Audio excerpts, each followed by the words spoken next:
Capítulo 5. Engano e possessão. Ser enganado por espíritos malignos não significa necessariamente que o crente é possuído por eles, assim como é verdade que uma pessoa pode ser possuída sem ter sido enganada. Por exemplo, um crente pode ser orientado no engano ou ser enganado por visões e manifestações falsas, sem que isso leve à possessão, onde houver entrega ao pecado, consciente ou inconsciente. Mesmo por um crente, pode haver possessão da mente ou do corpo por um espírito maligno, sem que haja qualquer experiência de engano. 5:5.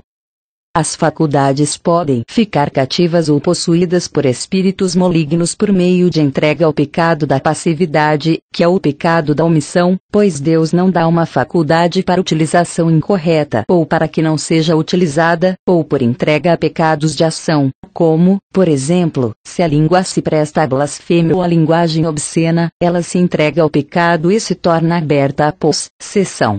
E assim também em relação aos olhos, ouvidos ou outras partes do corpo. A concupiscência dos olhos de ver e olhar para coisas vis, os ouvidos de ouvir de forma errada, ouvir por trás da porta, por exemplo, é emprestar os ouvidos aos emissários de Satanás. Os espíritos malignos podem também se apoderar dos nervos auditivos para que a pessoa não consiga ouvir o que deveria, mas continue atenta o bastante para ouvir o que não deveria.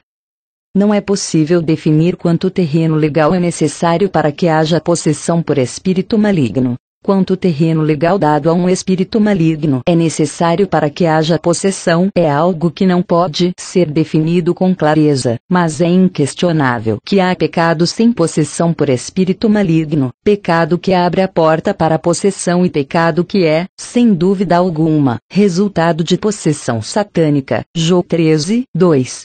Se o homem, seja ele crente ou descrente, peca de modo a admitir um espírito maligno, o terreno legal dado pode ser aprofundado sem medida. O terreno legal dado permite a entrada do demônio, a manifestação do espírito maligno acontece, então, a má interpretação da manifestação dá novamente mais terreno legal, pois esse cristão crê e dá ainda mais lugar às mentiras do maligno. É possível também que engano e possessão aconteçam e passem sem que o homem esteja consciente do que ouve.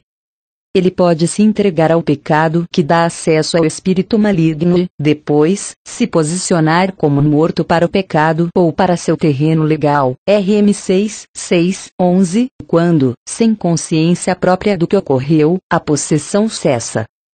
Multidões de crentes são possuídos em diferentes níveis sem sabê-lo, pois atribuem as manifestações a causas naturais, ao ego ou ao pecado, e pensam que são realmente essas as causas, pois não aparentam ter as características de possessão demoníaca. Há também um grau de engano por espíritos enganadores, em relação a imitações de Deus e das coisas divinas, que leva à possessão. E isso também depende de quanto das imitações o crente aceitou. Por meio da possessão por aceitar a falsificação das obras do Espírito Santo, os crentes podem, sem saber, ser levados a colocar sua confiança em espíritos malignos, a depender deles, a se entregar a eles, a ser guiados por eles, a orar a eles, a dar-lhes ouvidos, a obedecer a eles, a receber mensagens deles, a receber versículos das Escrituras dados por eles, a ajudá-los em seus desígnios e obras, a apoiá-los e a trabalhar por eles, crendo que estão numa atitude correta em relação a Deus e agindo para Ele. Em alguns casos, as falsas manifestações são aceitas com entrega tão descuidada e sem discernimento que o engano se transforma em possessão em uma forma aguda, embora sutil e altamente refinada. Não há aparentemente qualquer traço de presença maligna, embora a peculiar personalidade dupla, característica de possessão demoníaca completamente desenvolvida, seja facilmente reconhecível pelo discernimento espiritual exercitado. Apesar de tudo isso poder estar oculto sob a mais bela manifestação de anjo de luz, com toda a fascinante atração de brilho de glória no rosto, cântico lindo e um poderoso efeito na voz. A dupla personalidade na possessão demoníaca. A dupla personalidade que caracteriza a possessão demoníaca completamente desenvolvida geralmente só é reconhecida quando toma a forma de manifestações questionáveis, como quando outra forma de inteligência obscurece a personalidade do possuído e fala por intermédio de seus órgãos vocais, num tom de voz distintamente alterado, expressando pensamentos ou palavras que não se queria dizer ou só parcialmente desejados pela pessoa. A vítima é forçada a agir de forma contrária à sua personalidade natural e o corpo é manipulado por uma força estranha. Os nervos e músculos se contorcem e entram em convulsão, como a descrição dada nas Escrituras, LC 9:39.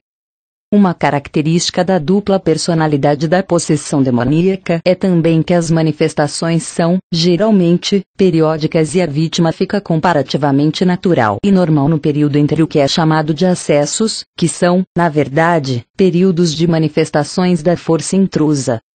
A dupla personalidade na possessão, por espíritos malignos em cristãos. Há evidências agora que provam que essa dupla personalidade em seu grau mais completo acontece em crentes que não são desobedientes à luz nem se entregam a qualquer pecado conhecido, mas se tornaram possuídos por causa do engano em sua entrega ao poder sobrenatural, que eles creem ser de Deus.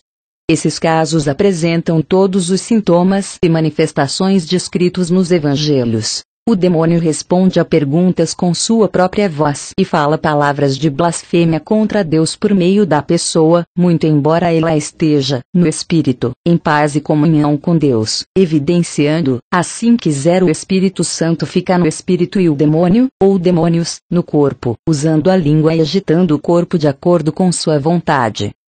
Essa mesma dupla personalidade, sob manifestações completamente diferentes, é facilmente reconhecível por qualquer pessoa que tenha discernimento de espíritos. Às vezes, o ambiente da vítima é mais favorável do que outros para manifestações de espíritos e, então, eles podem ser detectadas tanto na forma bonita como na detestável. O fato de que cristãos também podem sofrer possessão demoníaca destrói a teoria de que somente pessoas em países pagãos ou pessoas mergulhadas em pecado podem ser possuídas por espíritos malignos. Essa teoria sem provas que habita a mente dos crentes uma autora provavelmente esteja se referindo ao que observou ter ocorrido entre cristãos após o reavivamento do país de Gales. Sem dúvida, utilizada pelo diabo como um meio para esconder suas obras a fim de ganhar a posse da mente e do corpo dos cristãos nos dias de hoje. Mas o véu está sendo retirado dos olhos dos filhos de Deus pelo duro caminho da experiência, e está raiando sobre uma parte desperta da igreja o conhecimento de que um crente batizado no Espírito Santo e habitado por Deus no recôndito de seu espírito pode ser enganado e vir a admitir a entrada de espíritos malignos em seu ser e ser possuído, em diferentes níveis, por demônios, mesmo sendo em seu interior um santuário do Espírito de Deus. Deus agindo em seu espírito e por meio dele os espíritos malignos trabalhando em seu corpo e mente, ou em ambos, ou por meio deles. Os dois tipos de fluir de poder desses crentes possuídos podem proceder, alternadamente, torrentes de duas fontes de poder, uma do Espírito de Deus no centro, e a outra de um espírito maligno no homem exterior, com dois resultados paralelos para os que entram em contato com as duas torrentes de poder. Na pregação, toda a verdade falada por esse crente pode ser de Deus e, de acordo com as Escrituras, correta e cheia de luz, o espírito do homem está correto, enquanto espíritos malignos que trabalham na mente ou no corpo fazem uso da capa da verdade para ocultar suas manifestações, de modo a serem aceitos tanto pelo pregador como pelos ouvintes. Isto é, pode brotar de um crente num momento uma torrente de verdade da palavra, dando luz, amor e bênção aos que estão receptivos dentre os ouvintes, e, no momento seguinte, um espírito estranho, escondido na mente ou no corpo, pode fluir pela parte física ou pela alma do homem, produzindo efeitos correspondentes na alma ou no corpo dos ouvintes, que reagem em sua parte física ou na alma à torrente satânica, tanto por manifestações emocionais como físicas ou em espasmos nervosos ou musculares. Uma outra torrente, de poder, do Espírito Santo no espírito desse cristão, ou do espírito enganador em sua mente ou corpo, pode predominar em momentos diferentes, fazendo, assim, com que o mesmo homem pareça ter personalidade dupla em curtos intervalos de tempo em diferentes períodos. Veja como ele fala. Como ele busca glorificar a Deus. Ele tem uma mente tão sadia e é tão sábio. Que paixão ele tem pelas almas. Pode ser dito deste homem com verdade, até que, alguns momentos depois, alguma mudança peculiar pode ser vista nele na reunião. Um elemento estranho entra em cena, possivelmente só reconhecível por alguns de visão espiritual aguçada ou, outras vezes, claramente visível para todos. Talvez o pregador comece a orar em silêncio, calmamente, com pureza de espírito, mas de repente ele aumenta a voz, que soa vazia ou tem um tom metálico, a tensão na reunião aumenta, uma força dominadora e poderosa cai sobre ela e ninguém pensa em resistir ao que aparenta ser uma manifestação tão poderosa de Deus. Manifestações misturadas. A maioria dos presentes a uma reunião assim pode não ter a menor ideia da mistura que para ela já se esgueirou. Alguns caem no chão por não conseguirem suportar a emoção até então contida ou o efeito daquilo tudo na mente, e alguns são derrubados por algum poder sobrenatural. Outros gritam ou choram de êxtase. O pregador sai do púlpito, passa por um jovem, que fica consciente de um sentimento de alegria embriagante que não sai de seus sentidos por um tempo. Outros riem devido à exuberância da alegria intoxicante. Alguns realmente foram grandemente abençoados pela palavra de Deus que havia sido exposta antes desse clímax e durante o fluir puro do Espírito Santo. Consequentemente, eles aceitam essas obras estranhas como de Deus, porque na primeira parte da reunião suas necessidades foram realmente satisfeitas por Deus, e eles não conseguem discernir as duas manifestações separadas vindo por meio de um mesmo canal. Se duvidarem da última parte da reunião, eles temem colocar em xeque sua convicção interior de que a parte anterior era de Deus. Outros têm consciência de que as manifestações são contrárias à visão e ao discernimento espiritual que têm, mas devido à benção da primeira parte, abandonam suas dúvidas e dizem: não conseguimos entender as manifestações físicas, mas não devemos esperar entender tudo o que Deus faz.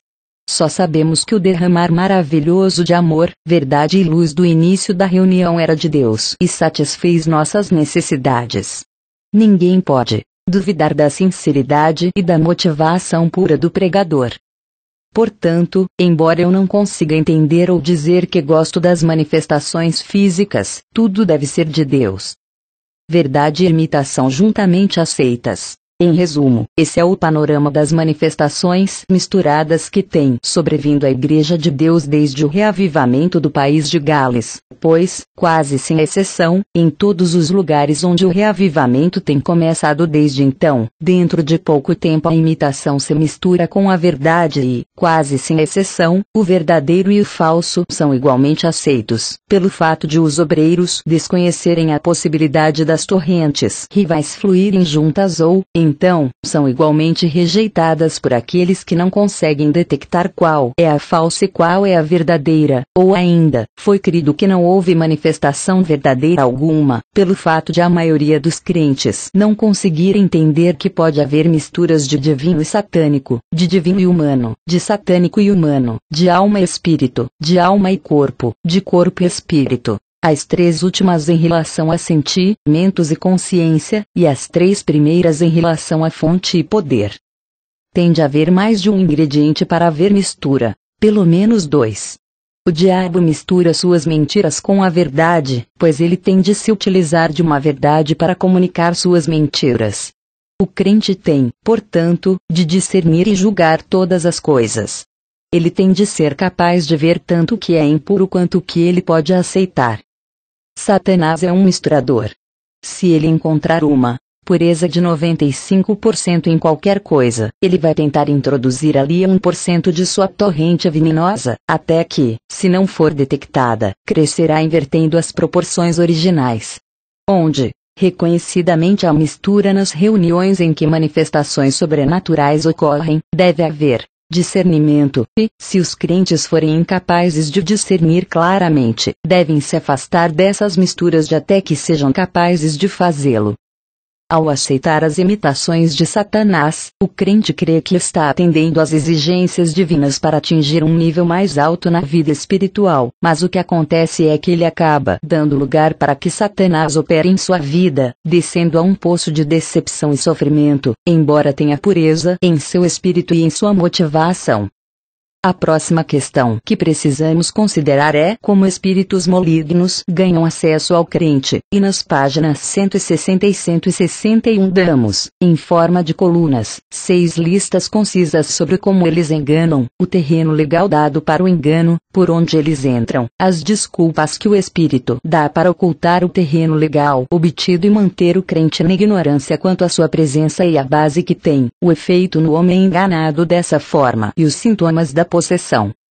Coluna L. Como os espíritos malignos enganam. Examinando as colunas uma por uma, podemos ver quão sutil é a operação do espírito maligno, primeiro para enganar e, depois, para ganhar acesso à mente e ao corpo, ou a ambos, do crente. Um princípio governa a obra de Deus e a obra de Satanás quando se trata de ganhar acesso ao homem.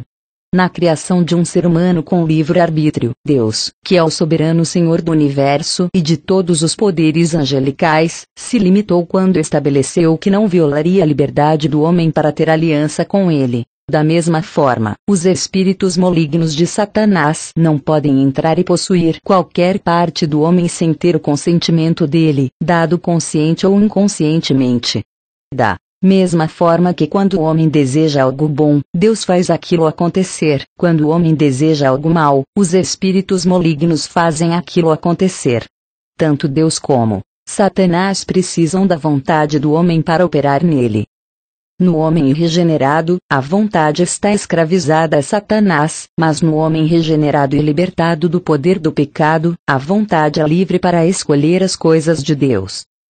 Naquele que foi, assim, trazido à comunhão com Deus, Satanás só pode ganhar terreno por estratagemas ou, na linguagem bíblica, por ardis, 2:2-10, 11, RC, pois ele sabe que nunca conseguirá que um crente deliberadamente consinta em deixar espíritos malignos entrarem nele e o controlarem.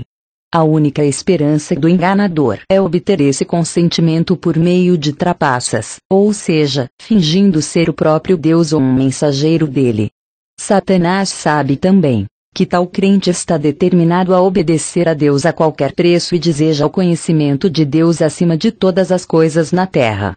Não há, portanto, nenhum outro modo de enganar a esse crente a não ser imitando o próprio Deus, sua presença e suas obras, e, sob a pretensão de ser Deus, obter a cooperação da vontade do homem na aceitação de outros enganos, com o fim de possuir alguma parte da mente ou do corpo do crente, assim, anular ou impedir sua utilidade para Deus, bem como de outros que serão influenciados por ele. Distinção entre a pessoa e a presença de Deus. A imitação de Deus no interior do crente e também ao seu redor é a base sobre a qual é construída toda a estrutura posterior de possessão por meio do engano. Os crentes desejam e esperam que Deus esteja com eles e neles. Eles esperam a presença de Deus com eles, e isso é imitado. Eles esperam que Deus esteja neles como uma pessoa, e espíritos malignos esperam falsificar as 3 pessoas da Trindade. Para entender os métodos de imitação dos espíritos malignos, temos de fazer distinção entre a presença e a pessoa de Deus. A presença como uma influência e a pessoa como manifestação do Pai, Filho e Espírito Santo. Colocando de forma simples, podemos dizer que seria como a diferença entre Deus como luz e ter a luz de Deus, ou entre Deus como amor e ter o amor de Deus. De um lado temos a própria pessoa em sua natureza e, de outro, a demonstração ou manifestação do que ele é. A ideia que muitos têm é de que a pessoa de Cristo está neles, mas, na verdade, Cristo como uma pessoa não está em homem algum. Ele habita nos crentes pelo seu Espírito, o Espírito de Cristo, RM 8, 9, quando recebem a provisão do Espírito de Jesus Cristo FP 1 e 19, AT 16, 7. E necessário também entender o ensino das Escrituras sobre a Trindade e os diferentes atributos e a obra de cada pessoa da Trindade para discernir a obra de imitação do enganador. Deus, o Pai, como uma pessoa, está no mais alto céu. Sua presença é manifestada nos homens como o Espírito do Pai cf. Jó 15:26, Apt 1, 4, 2 e 33. Cristo, o Filho, está nos céus como uma pessoa e sua presença nos homens se dá pelo seu Espírito. O Espírito Santo, como Espírito do Pai e do Filho, está na terra por meio da Igreja, que é o corpo de Cristo, e manifesta ao Pai ou Filho aos crentes, bem como no interior deles, à medida que são ensinados por ele a compreender o Deus triuno. Jó 14:26. Cristo disse: Eu me manifestarei àqueles que o amavam e lhe obedeciam, e, mais tarde, disse: Nós viremos para ele e faremos nele morada. V. 23, isto é, pelo Espírito Santo a ser dado no dia do Pentecostes. Engano e possessão. A pessoa de Deus nos céus e sua presença na terra por seu Espírito. A pessoa de Deus está nos céus, mas sua presença é manifestada na terra no interior dos crentes, bem como ao seu redor, por meio do Espírito Santo ao espírito humano bem como em seu interior, sendo o espírito do homem o lugar que o Espírito Santo usa para manifestar a presença de Deus. Os conceitos errôneos do crente quanto à maneira pela qual Deus pode estar nele com ele, e sua ignorância sobre o fato de que espíritos malignos podem imitar Deus e as coisas divinas, formam o terreno legal pelo qual ele pode ser enganado a fim de aceitar as obras falsificadas dos espíritos malignos e dar a eles acesso, posse e controle de seu ser interior. Se Deus, que é Espírito, pode estar no homem e com ele, espíritos malignos também podem estar nos homens e com eles se obtiverem acesso pelo consentimento. O objetivo, desejo deles é a posse e o controle dos seres humanos. Esses termos são normalmente usados em relação à obra de Deus nos crentes, mas não têm base nas Escrituras, no significado que lhes é dado hoje em dia, isto é, Deus possui um homem no sentido de propriedade e, então, ele pede cooperação, não exerce controle. O crente é que deve ter o controle de si mesmo, por cooperação em seu espírito com o Espírito de Deus, mas Deus nunca controla o homem como uma máquina é controlada por outra ou por uma força dinâmica. Distinção entre Deus e as coisas divinas. Devemos também fazer distinção entre Deus e as coisas divinas. Tudo o que é divino não é o próprio Deus, assim como tudo o que é satânico não é o próprio Satanás, e tudo o que é humano não é o próprio homem. Coisas divinas, satânicas e humanas são aquelas que emanam de Deus, de Satanás e do homem, respectivamente. Essas três fontes devem sempre ser consideradas em tudo. Por exemplo, a orientação pode ser divina, satânica ou humana. A obediência pode ser dada a Deus, a Satanás ou aos homens. As visões podem ter sua origem em Deus, nos espíritos malignos ou no próprio homem. Os sonhos podem vir de Deus, de espíritos malignos ou da própria condição do homem. O ato de escrever pode ter sua origem em Deus, nos espíritos malignos ou nas próprias ideias do homem. As imitações feitas pelos espíritos malignos podem, portanto, ser de Deus e das coisas divinas, de Satanás e das coisas satânicas, ou do ser humano e das coisas humanas. Para ter posse e controle dos crentes que não serão atraídos por pecado, os espíritos enganadores têm de, primeiro, imitar a manifestação da presença de Deus, para que, sob o disfarce dessa presença, possam sugerir coisas à mente e ter suas imitações aceitas sem questionamento. Essa é sua primeira e, às vezes, a mais prolongada de suas obras. Não é uma tarefa sempre fácil, especialmente quando a alma está bem fundamentada nas Escrituras e ensinada a caminhar pela fé na Palavra de Deus, ou quando a mente é bem treinada, guardada em seus pensamentos e ocupada de forma sadia. Imitação da presença de Deus. De imitação da presença vem a influência que faz com que a imitação seja aceita. Os espíritos malignos têm de criar algo para imitar a presença de Deus, já que a presença deles não consegue isso. A presença falsificada é uma obra deles, feita por eles, mas não é a manifestação da própria pessoa deles. Por exemplo, Eles dão sentimentos doces ou acalentadores, ou sentimentos de paz, amor, ética, com uma sugestão sussurrada, adaptada ao ideal da vítima, de que tudo isso indica a presença de Deus. Quando uma presença ou influência imitada é aceita, eles vão em frente e imitam uma pessoa, como uma das pessoas da Trindade, novamente adaptada aos ideais ou desejos da vítima.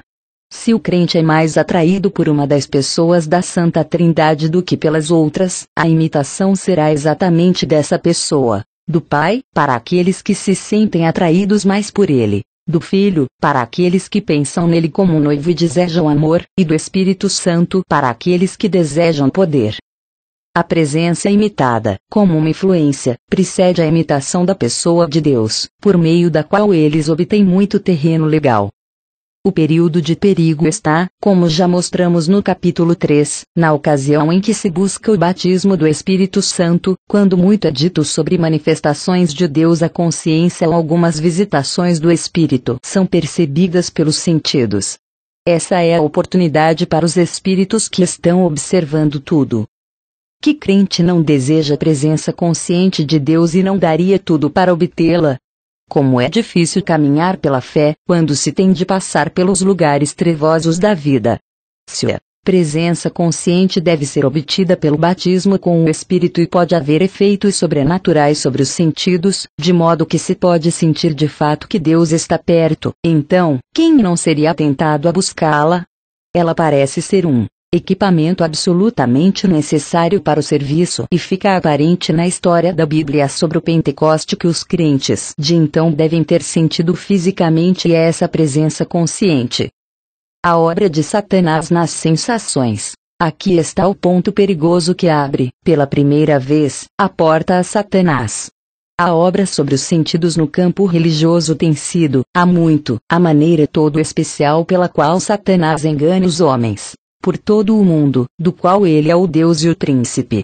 Ele sabe como acalentar os sentidos, movê-los e trabalhar com eles de todas as formas possíveis e em todas as formas de religião conhecidas até hoje, enganando homens e regenerados com uma forma de piedade, negando-lhes, no entanto, o poder. Entre os crentes convertidos de fato, e até consagrados, as sensações são ainda a maneira do diabo de se aproximar deles. Se a alma admitir um desejo por belas emoções, sentimentos de felicidade, abundante alegria e o conceito de que manifestações ou sinais são necessários para provar a presença de Deus, especialmente no batismo no Espírito, o caminho está aberto para os espíritos mentirosos de Satanás começarem a enganar. A verdadeira manifestação de Cristo. O Senhor disse, na véspera de ir para a cruz, a respeito da vinda do Espírito Santo para o crente. Eu me manifestarei a ele, o crente João 14:21, mas ele não disse como cumpriria sua promessa. A mulher no poço, ele disse Deus é Espírito, e importa que os seus adoradores o adorem em espírito e em verdade 4:24. A manifestação de Cristo é, portanto, para o Espírito, e não no campo dos sentidos ou da alma. Portanto, o desejo pela manifestação aos sentidos abre a porta para os espíritos enganadores imitarem a presença real de Cristo, mas o consentimento e a cooperação da vontade ao controle deles ainda devem ser obtidos, e isso eles buscam obter sob o disfarce de um anjo de luz, como um mensageiro de Deus aparentemente vestido de luz, não de trevas, pois a luz é a própria natureza e caráter de Deus. A base deste engano é a ignorância por parte do crente sobre os princípios pelos quais Deus opera no homem, sobre as verdadeiras condições para a manifestação de sua presença no espírito do homem e sobre as condições pelas quais os espíritos malignos operam por meio de uma entrega passiva da vontade, da mente e do corpo a poderes sobrenaturais. Em sua ignorância sobre a verdadeira obra de Deus, o cristão espera que ele se mova no corpo físico, para se manifestar aos sentidos, e use suas faculdades à parte dele, como prova de sua presença e controle, enquanto Deus, na verdade, somente se move no homem e por meio dele pela ativa cooperação de sua vontade, a vontade é o ego, o centro do homem. Deus não usa as faculdades do homem deixando de lado a união com o homem, por meio da vontade dele, nem as usa em lugar do homem, mas com ele, cf. 2:6:1.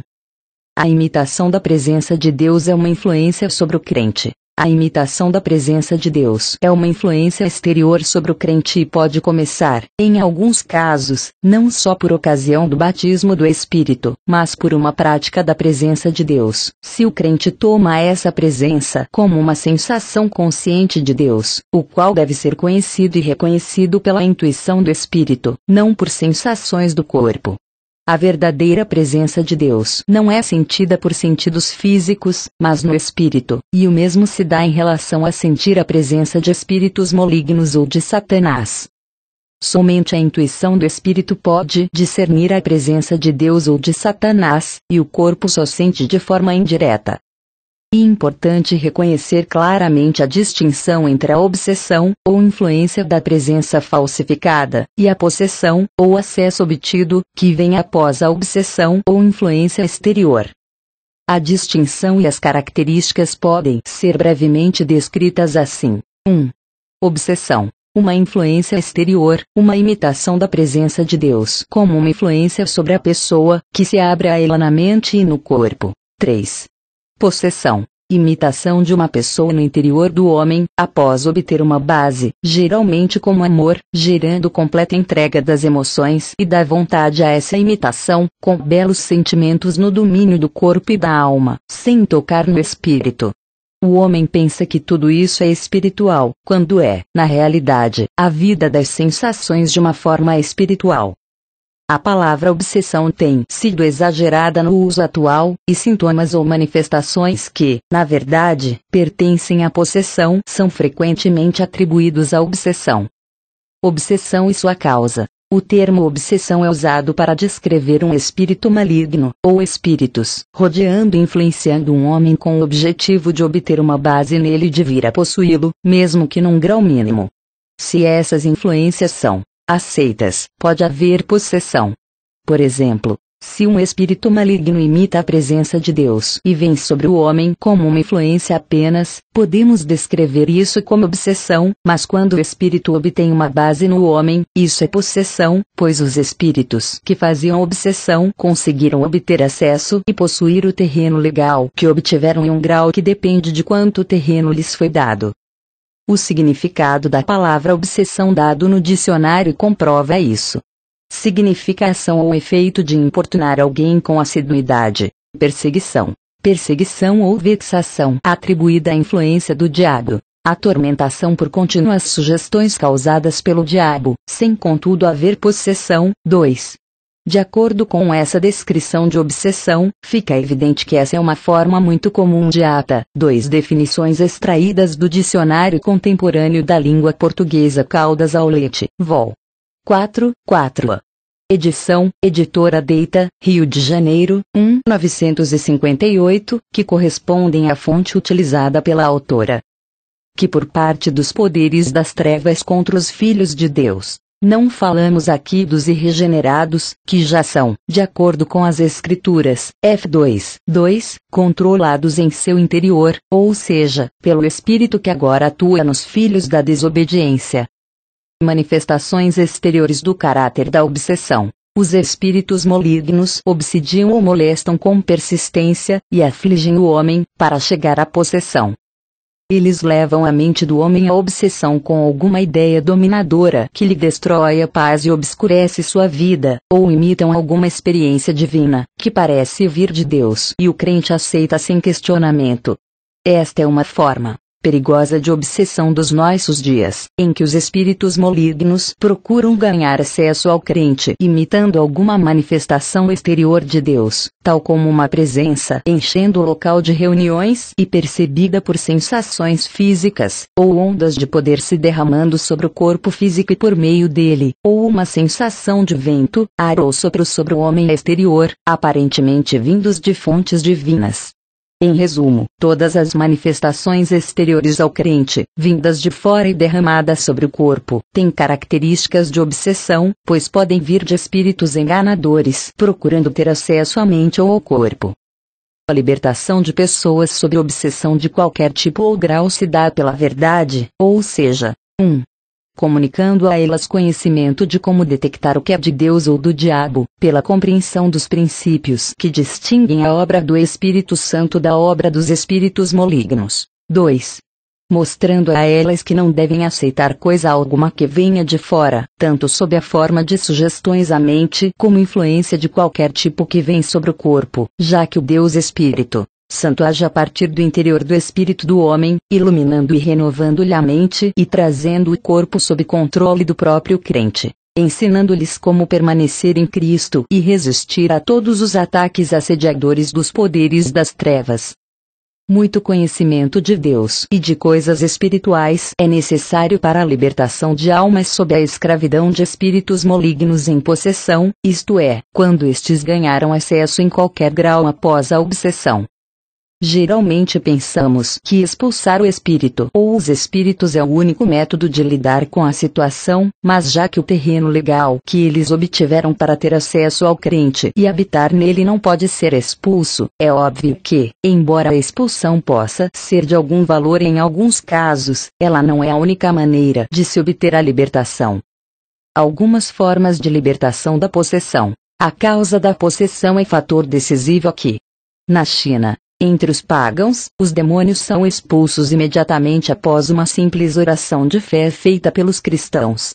Na Alemanha, um evangelista de larga experiência nos conta de homens libertos de possessão por demônios após uma oração, mas também de outros que levaram semanas, meses ou anos antes de serem libertos, e isso somente após muita luta em oração por homens de Deus, poderosos na fé. Mas para crentes que ficaram possessos por espíritos malignos como resultado de engano, o princípio mestre da libertação é que eles passem por um processo de rejeitar o engano. Lidar com a possessão, que é fruto de engano por meio da expulsão dos espíritos, é lidar com o efeito em vez de lidar com a causa, é trazer alívio apenas temporário, se houver algum alívio, correndo o risco de o espírito maligno retornar rapidamente para sua casa, ou seja, ao terreno legal que deu a ele direito de posse. Crentes que venham a descobrir que foram possuídos devido a engano devem, portanto, buscar luz sobre o terreno legal por meio do qual os espíritos malignos entraram e renunciar a ele. E pela obtenção de terreno legal que eles têm acesso ao crente é pela remoção de tal terreno que eles saem. E por isso que neste livro damos ênfase à compreensão da verdade e não ao aspecto da expulsão de demônios, já que ele foi escrito para a libertação de crentes enganados e possuídos por causa da aceitação de imitações da obra de Deus. Crentes que foram enganados e possuídos devem também ser ensinados sobre o princípio fundamental da atitude da vontade humana em relação a Deus e a Satanás e seus espíritos enganadores. A palavra está cheia desta verdade.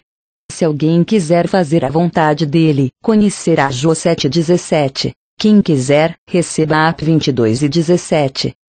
Gostaria de enfatizar novamente. Os espíritos enganadores são obrigados a obter o consentimento da vontade do homem antes de poder entrar e estabelecer quão profundo será o grau de possessão. Isso eles fazem por meio de imitação e do engano. Eles só conseguem obter a rendição do crente ao seu poder fingindo ser Deus. Na verdade, a obsessão e a possessão, em todos os casos, tanto de regenerados quanto de regenerados, são baseadas em engano e artimanhas, pois é somente após estar totalmente sob o poder de Satanás que um homem se entrega completamente a ele por sua própria vontade e sabendo o que está fazendo. A libertação, portanto, requer o exercício ativo da vontade, que tem de ir confiando no poder de Deus e enfrentando todo o engano sofrimento, se manter firme contra os poderes das trevas, a fim de anular o consentimento dado anteriormente para a operação deles.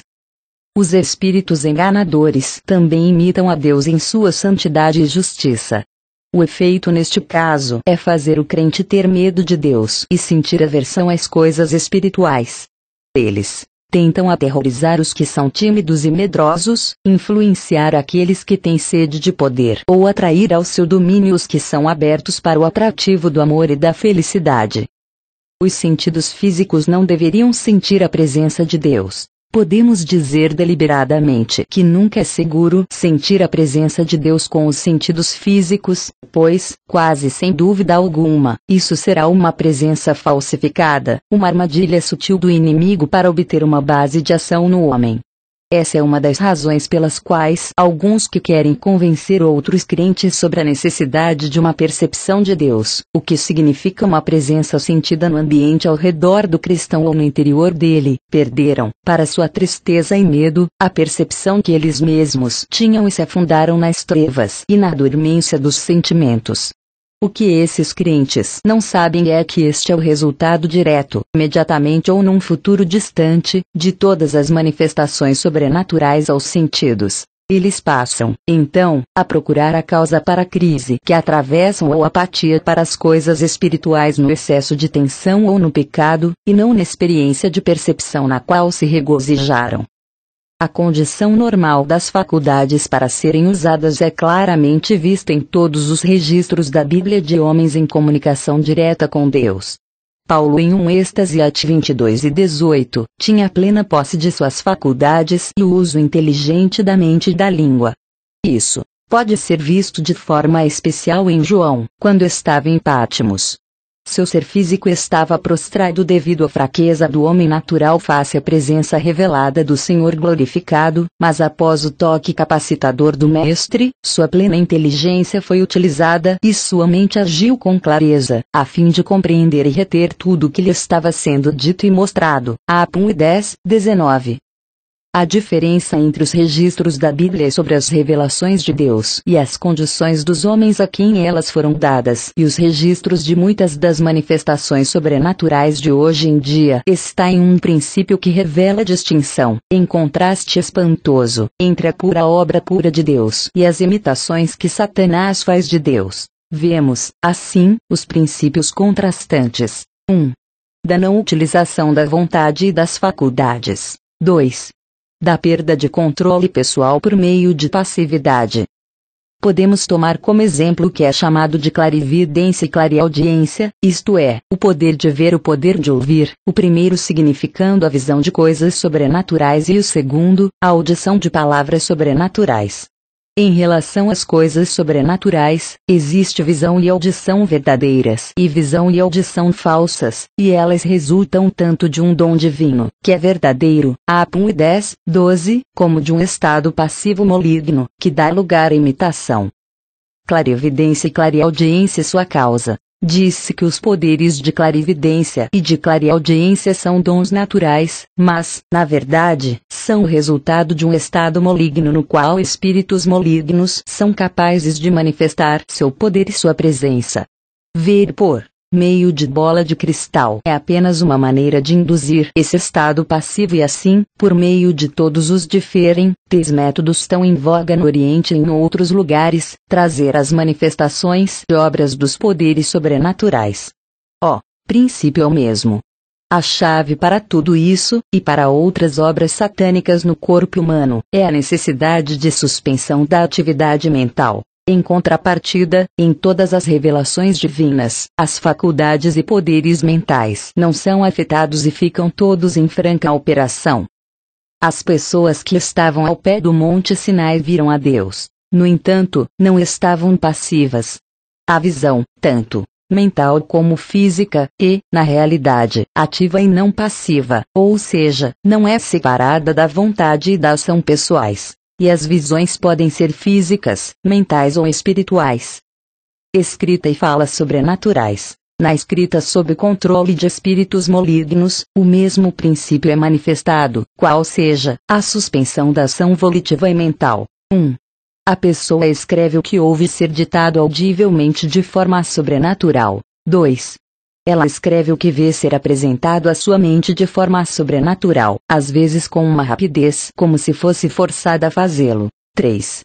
Ela escreve automaticamente, à medida que sua mão é movida, sem qualquer ação mental ou volitiva.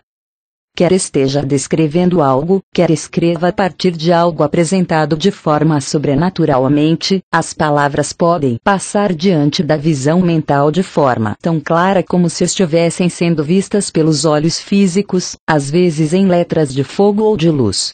O mesmo pode acontecer quando a pessoa fala a um público.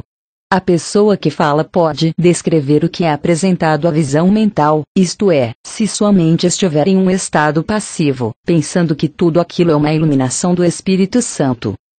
Isso pode acontecer com algumas pessoas de forma tão refinada que elas são enganadas e levadas a pensar que aquilo é apenas fruto de uma mente brilhante, de dons de imaginação ou da delicada habilidade de descrição poética, enquanto nada daquilo é realmente produto real de sua própria mente, pois não é resultado de pensamento, mas o juntar de quadros sutilmente apresentados no momento da escrita ou da fala. Isso tudo pode ser testado por seus frutos, que são vazios de resultados tangíveis e, por vezes, maliciosos ao sugerir certas coisas, certas frases misturadas a palavras da verdade que subvertem a pureza do Evangelho, enquanto tudo não tem substância espiritual por trás das belas palavras ou qualquer resultado permanente na salvação dos irregenerados ou na edificação dos santos.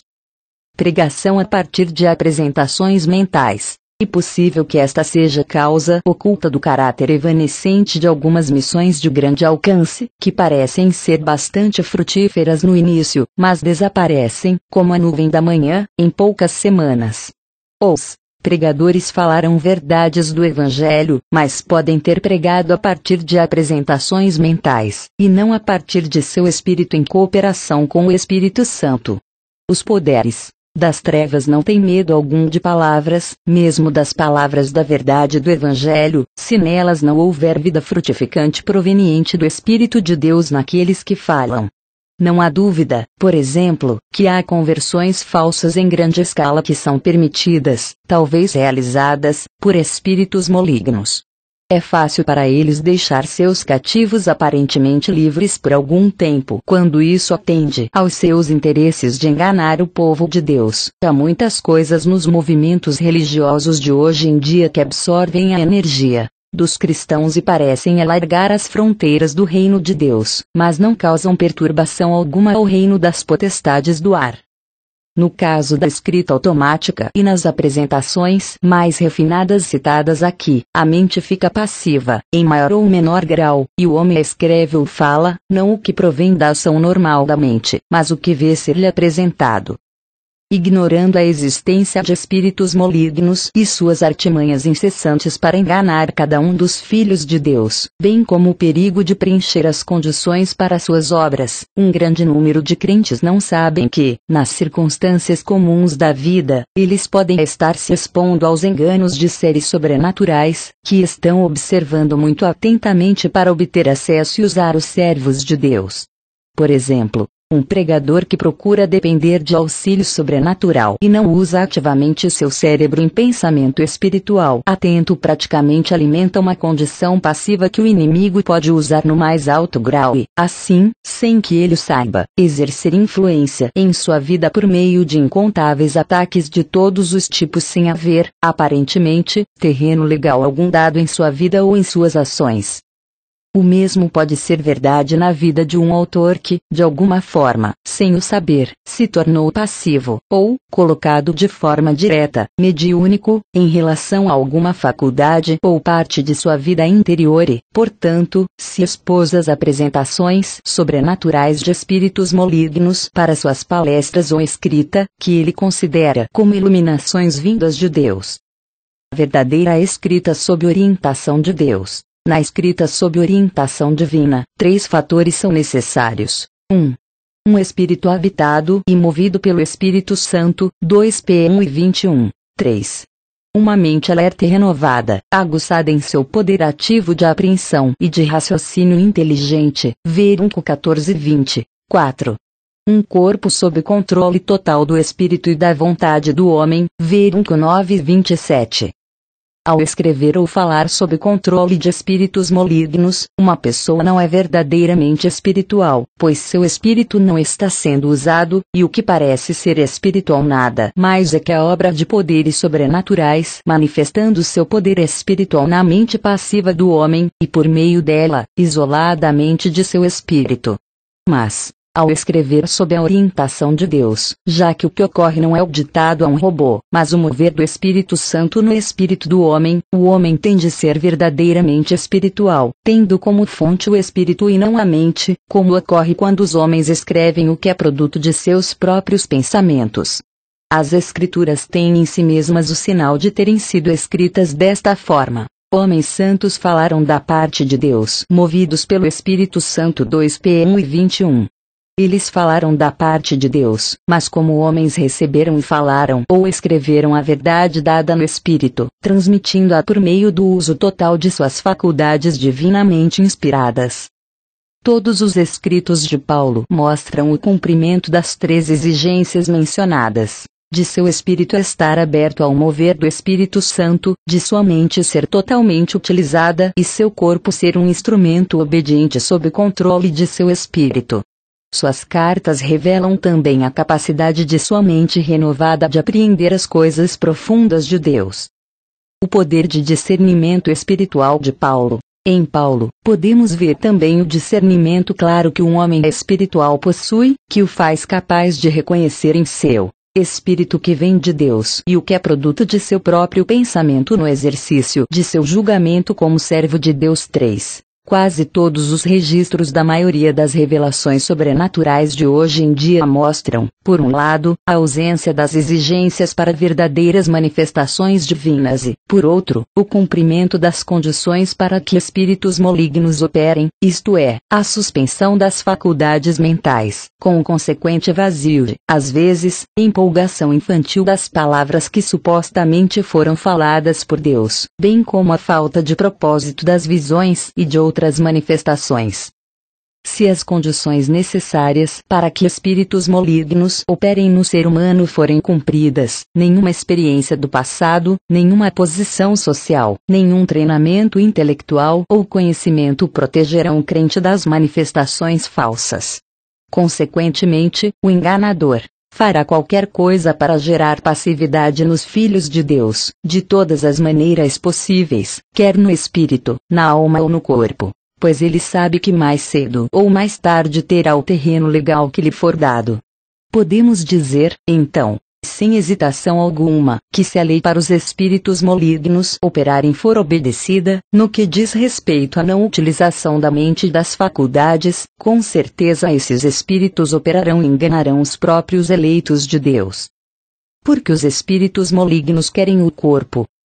Alguém pode perguntar, por que os espíritos malignos quererem o corpo do ser humano e por que trabalham com tanta persistência para obter acesso a ele e possuírem-no? 1. Porque no corpo encontram descanso. MT 12:43, e, aparentemente, são aliviados de si mesmos de alguma forma que não conhecemos ao certo. Mas ainda mais do que isso, 3. Note a linguagem variada em 1 Cos 7, 6, 8, 1, 0, 1, 2, 25, 40. Digo eu, e não eu, mas o Senhor. Né. 2. Porque o corpo é a manifestação exterior da alma e do espírito, e se eles puderem controlar o exterior, poderão, então, controlar o homem interior no centro do ser, impedindo-o de agir a favor do homem, embora não o possam impedir de se comunicar com Deus. No caso do crente, eles não destroem a vida interior, mas podem aprisioná-la, de forma que o homem interior, habitado pelo Espírito Santo, seja incapaz de atacar e destruir o reino e obras malignas deles. Quando os espíritos malignos possuem o corpo e a mente de um crente, em qualquer grau que seja, todo o crescimento espiritual anterior não tem praticamente valor algum. Na seção espiritual da Igreja de Cristo, um grande número de crentes necessita de luz para a liberação de seu homem exterior. O seu crescimento espiritual é freado e impedido pelo embotamento de suas faculdades, pelo emaranhado de conceitos errôneos e enganos na mente, ou por fraqueza e doenças no corpo. Essas condições também impedem o fluir do Espírito Santo que habita interiormente em seu espírito, de modo que a vida de Jesus não pode ser manifestada por meio deles, pela utilização da mente na transmissão da verdade ou pelo fortalecimento e utilização do corpo em serviço ativo e eficiente. Assim sendo, ao ser libertado, o homem exterior não traz a vida central à existência, mas dá a ela a liberdade de ação. Tudo isso pode se dar em vários graus diferentes, pois cada crente tem um grau diferente de escravidão. Há graus diferentes. 1. De crescimento espiritual interior. 2. De mistura na vida entre as obras de Deus que surgem a partir do Espírito e as que surgem dos espíritos malignos no homem exterior. 3. De passividade do homem no espírito, na alma e no corpo, que resulta em 3. Diferentes graus de possessão. No momento em que o terreno legal é dado a espíritos malignos, em qualquer grau que seja, as faculdades são embotadas por eles ou se tornam passivas por não serem usadas.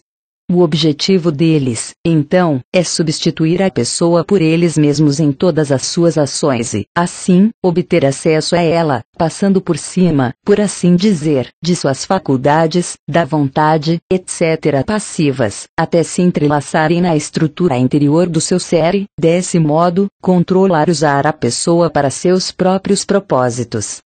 Contudo, em meio a tudo isso, a pessoa acredita estar recebendo substituições divinas para si mesma, isto é, crer que é Deus operando e agindo em vez de ela mesma e, por isso, está se tornando possuída por Deus. Os crentes que estão nesse grau de possessão por espíritos malignos têm, então, poder sobrenatural, e podem, de forma sobrenatural, receber isso dos espíritos que os controlam e fazer, como seus mensageiros, muitas obras sobrenaturais ou manifestações tais como 1. Receber e transmitir revelações, ver capítulo 6. 2. Poder de profecia. 3. Poder de adivinhação, ver capítulo 7. 4. Receber e entregar impressões de forma sobrenatural, ver capítulo 7, tomo 2. 5. Receber orientação específica de forma sobrenatural, ver capítulo 6. Predizer eventos, 7. Poder de escrever de forma mediúnica ou de outra forma, 8. Receber e dar informações, 9. Receber interpretações, e 11. Receber visões, ver capítulo 6.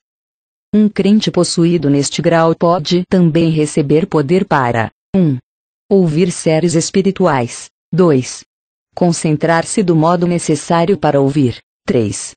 Obter conhecimento de forma sobrenatural. 4. Ter comunicação e comunhão de forma sobrenatural. 5. Interpretar, criticar, corrigir, julgar. 6. Obter e dar sugestões. 7. Receber e entregar mensagens. 8. Lidar com obstáculos de forma sobrenatural. 9. Receber e dar os significados para fatos e imaginações. 10. Dar explicações sobrenaturais para fatos naturais e explicações naturais para fatos sobrenaturais. E 11. Ser conduzido e controlado. Muitas dessas obras manifestas de espíritos malignos em crentes por eles possuídos parecem ser obra do próprio homem, mas ele é incapaz de fazê-las por sua própria natureza. Por exemplo, ele pode não ter o poder natural de interpretar, criticar, etc. No entanto, os espíritos que o possuem podem dar-lhe o poder para fazê-lo, criando, assim, uma falsa personalidade aos olhos de outros, que pensam que ele naturalmente tem este ou aquele dom e ficam desapontados quando ele não os usa. O que eles não sabem é que ele é incapaz de manifestar ou usar esses supostos dons, a não ser pela vontade dos espíritos que o controlam.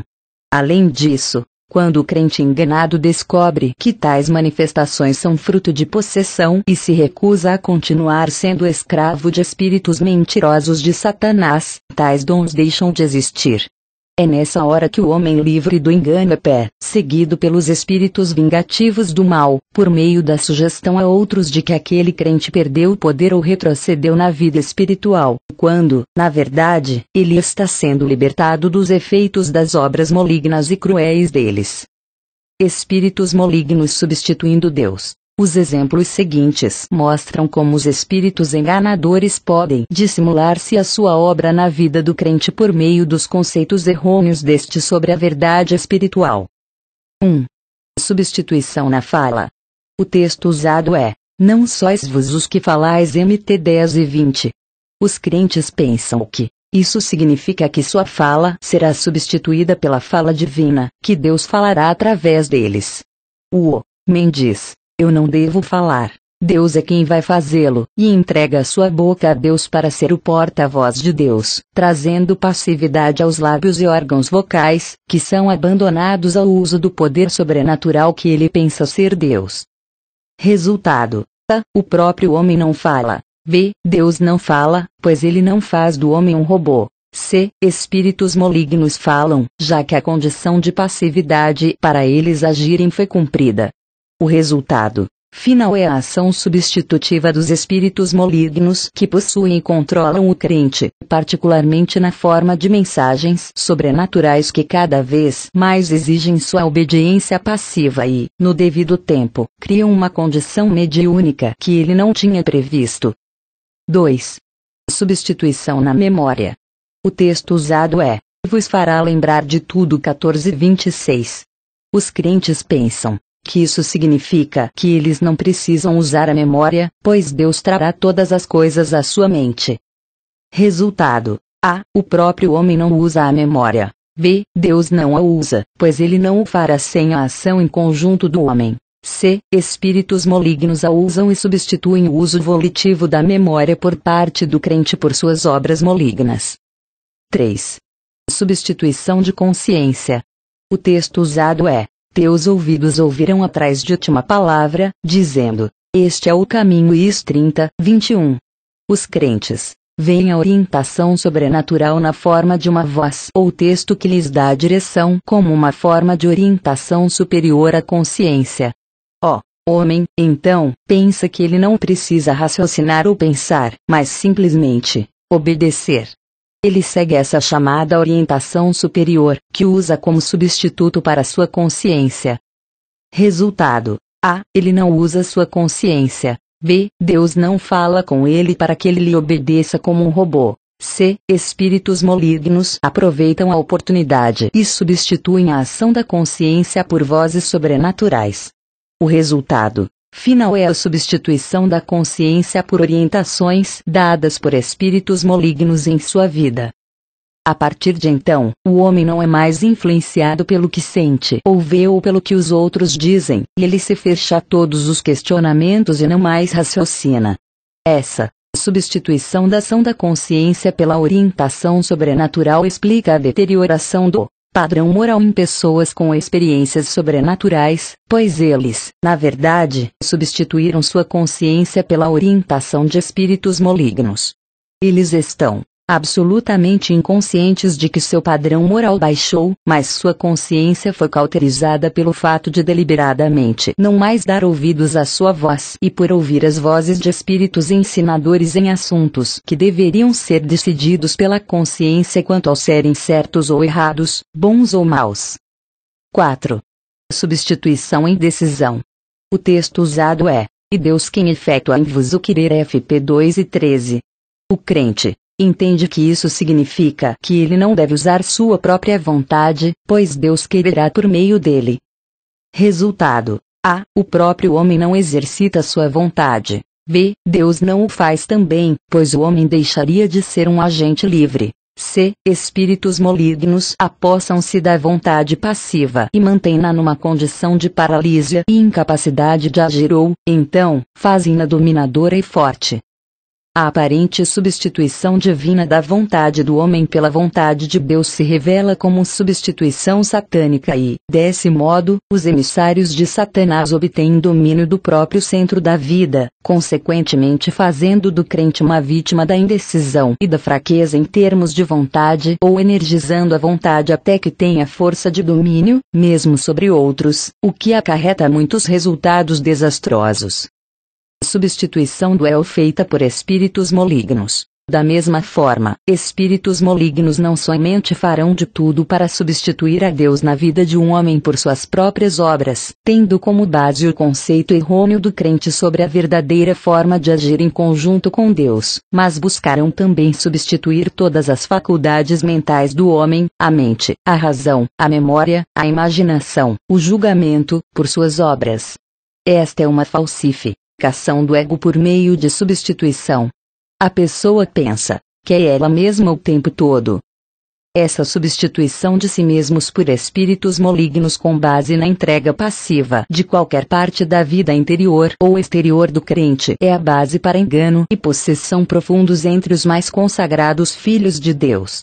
O engano e a possessão têm forma inteiramente espiritual de início, tal como a do homem, por exemplo, ter um senso exagerado de sua importância na igreja, de seu ministério mundial, mas sua posição arrogante de influência tem origem em seu chamado divino, em sua estatura anormal de espiritualidade, em sua experiência definida e quase sem precedentes, que o faz sentir-se muito acima dos outros homens. Mas uma queda tremenda e inevitável espera. Ele sobe até o cume do monte, empurrado pelo inimigo, sem qualquer poder para controlar a descida inevitável, que deve se seguir quando ele for libertado do engano. O resultado é um desastre que vai abalar tudo o que pode ser abalado nele. Então, ele experimenta trevas terríveis e os efeitos dos resultados reais da possessão. Efeito da possessão demoníaca em seu mais completo clímax são trevas, nada a não ser trevas.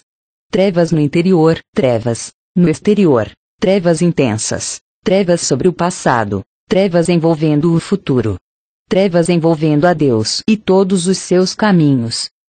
Neste ponto, muitos afundam sob o temor de terem cometido pecado sem perdão. Mt 12:31.